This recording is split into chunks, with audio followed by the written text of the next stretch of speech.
Fala, meus queridos, tudo bom com vocês? Espero que estejam maravilhosamente bem, porque eu estou ótimo. Vamos aqui para mais uma aulinha de história com o professor Pedro. Vamos dar início agora ao nosso capítulo 14, né? Vamos dar continuidade ao assunto que vínhamos estudando nos capítulos anteriores, né? Então, a gente vem trabalhando diversas partes, né? Diversas etapas da história do Império Romano, né?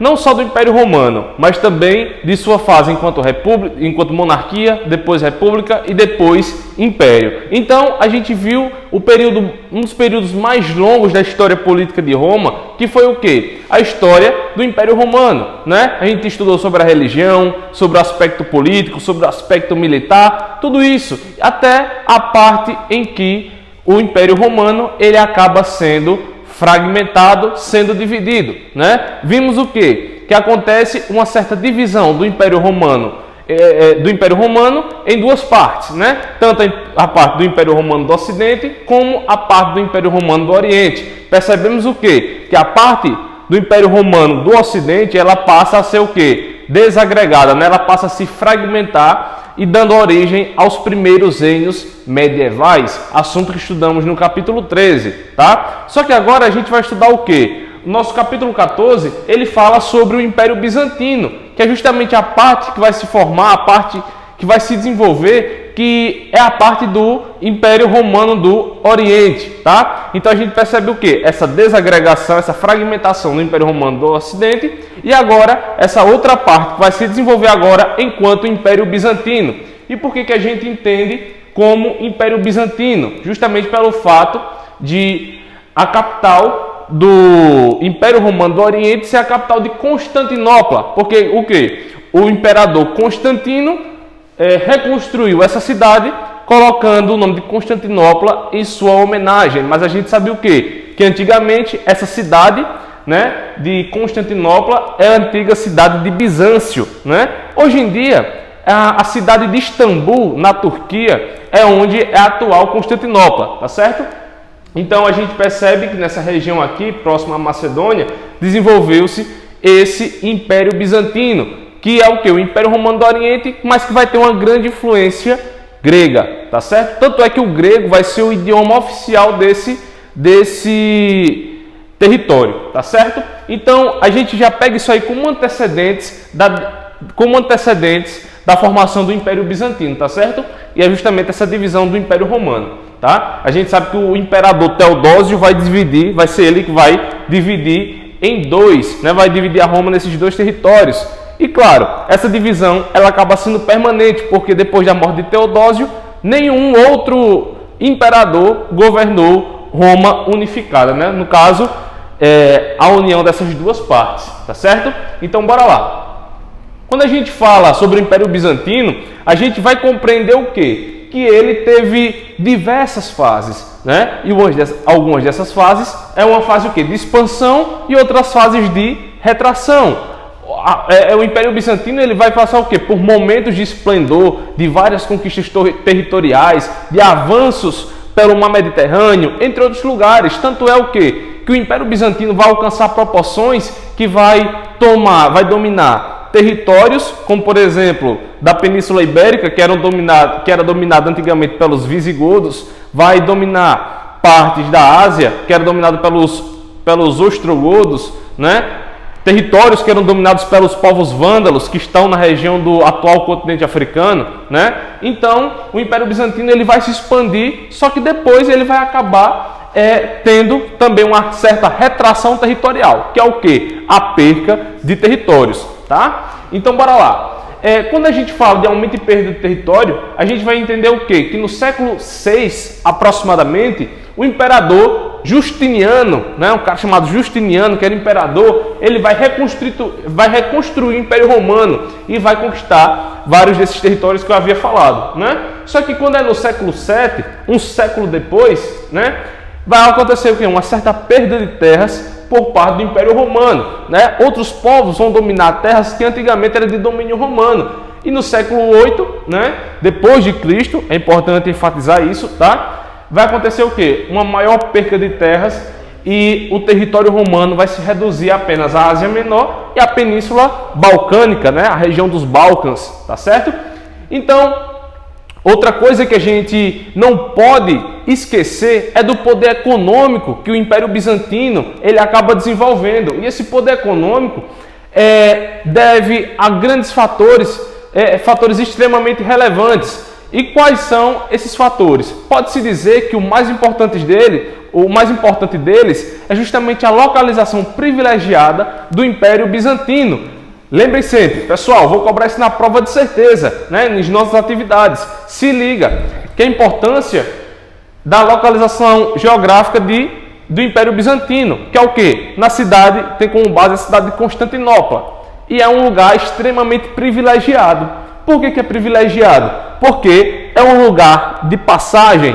Constantinopla fica num lugar, se vocês pegarem o Google Maps de vocês, é só vocês colocarem aí, Estreito de Bósforo, né? Que é um rio que está no estreito, que conecta o Ocidente com o Oriente. Então significa o quê? Que Constantinopla está numa região de conexão do Oriente com o Ocidente. Imagine, você está numa região e você está na fronteira entre uma região e outra, ocidental e oriental. Interessante. Então, se liga nesse detalhe. Constantinopla, né, o Império Bizantino vai estar justamente nesse território aí, tá? Então, justamente por estar nesse território, vai estar justamente numa parte de terras onde, como é que eu posso dizer? É um lugar de várias rotas comerciais, tá? Então, por exemplo, o comércio nesse lugar vai ser extremamente desenvolvido. Pessoas vão vir da África, da Ásia, né, até mesmo da atual Europa e vão passar por lá simplesmente para comercializar. As pessoas vão trazer tapetes, roupas, vinhos, bebidas, comidas, animais, tudo isso para vender lá na região do Império Bizantino. E claro, o Império Bizantino tem um lucro muito grande com isso, porque cobrava impostos dessas pessoas que iam lá comercializar, tá certo?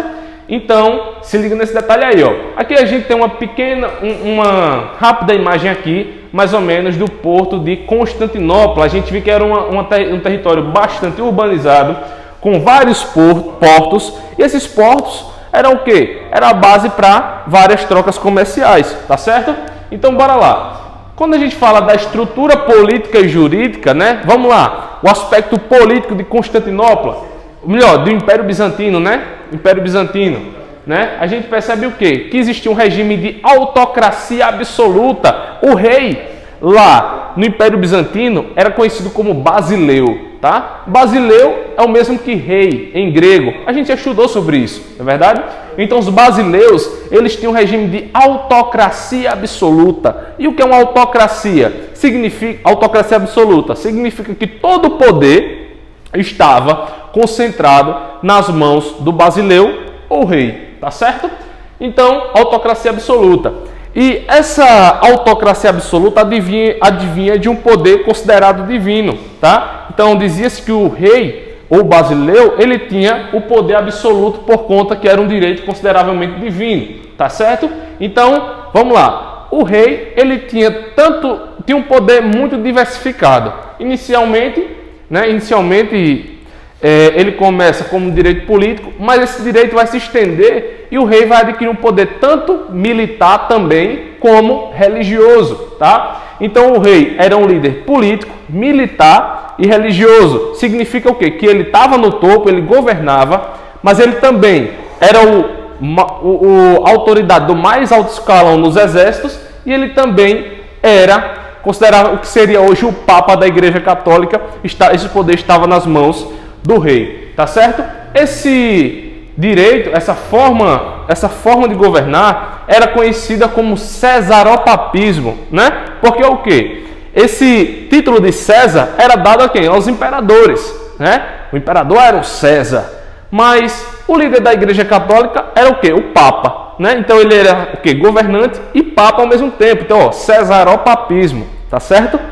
Então, se liga nesse detalhe aí. Outra coisa que a gente deve enfatizar é que quando o Império Bizantino acontece essa reconstrução, quem vai ser o protagonista dessa construção, como eu falei, vai ser um imperador conhecido como Justiniano, né? Justiniano, ele vai ser um grande administrador do Império Bizantino e vai, por exemplo, contratar vários legisladores para reconstruir, para compilar todas as leis do Império Romano e colocá-las no papel, tá? Então, por exemplo, esse código de leis que vai ser reconstruído, vai ser colocado no papel, vai ser fixado, vai ser chamado de Código de Justiniano, que é o código de leis que vai reger o Império Bizantino, tá certo? Outra coisa é o quê? A questão da Igreja Bizantina, né? Como eu falei, né? Que vai haver essa supervalorização do poder real, né? Essa supervalorização do cesaropapismo, né? Então, por exemplo, a igreja, ela tinha vários patriarcas. O patriarca vai ser a mesma coisa que o papa, certo? Só que acima do poder do patriarcas, o imperador ele também vai ter o poder do patriarca. Então ele acaba sendo um patriarca muito mais poderoso, né? Então a igreja, ela estava sob esse regime aí, tá certo? O papa, ou melhor, o imperador, por exemplo, ele tinha tanto o poder de dar a bênção às pessoas, de celebrar casamentos, né? De realizar casamentos, de tudo. Tinha até o direito de discutir sobre os dogmas religiosos. Ele tinha o poder de dar excomunhão, né? Que é a proibição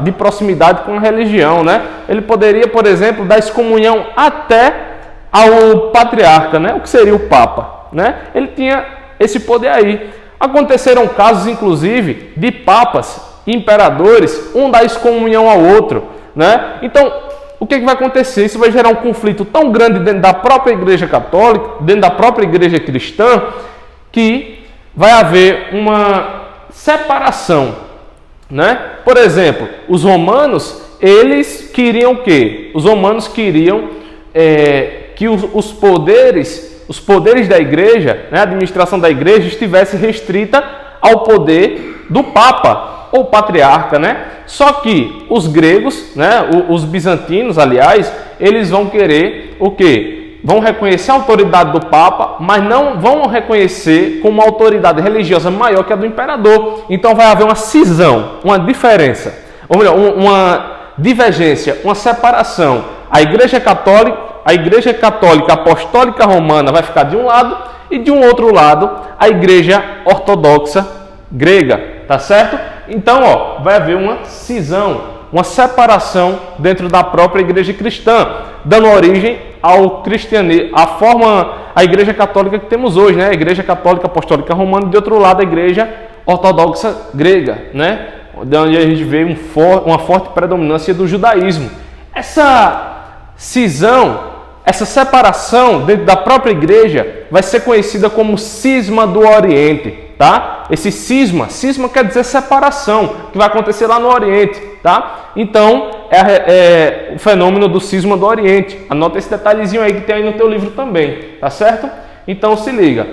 Aqui é só uma imagem que eu trouxe, por exemplo, do Papa Francisco, o atual líder da Igreja Católica, né?